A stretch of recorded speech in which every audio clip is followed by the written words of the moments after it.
งพอนะเชียงบังเราเชียงคงจะไปคาดให้คือเชียงบังน้ำพอแล้วก็ลมทะเลจะสั่นพอนะเชียงเวทพอเชียงเวทยมเตากาไอ้เตะตกบ้านพอนะเตากาเชียงเวทเตะตกเชียงเวทบ้านก็มาบ่น้ำปอดน้ำมันเธอชื่อมาตาเตียบมาโอเคคุณธรรมดาเลยเชียงบ้านเนี่ยจากดาวทับไปจากต่อถึงนอน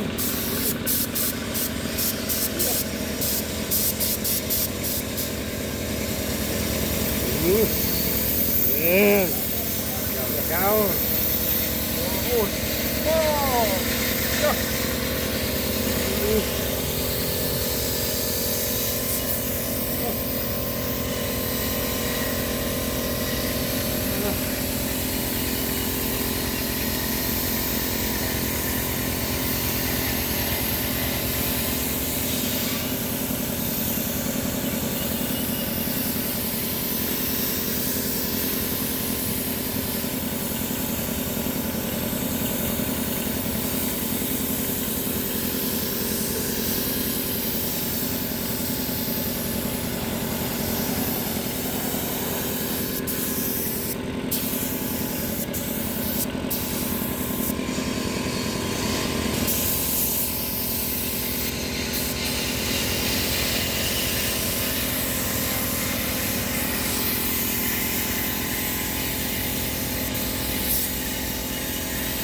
เติร์ดบ้านทำจะปนลองใจปะนะ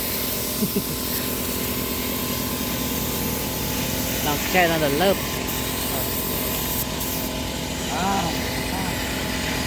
เนี่ยบ้านเนี่ย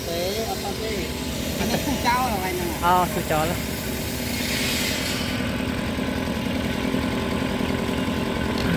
เตะข้างหน้าตา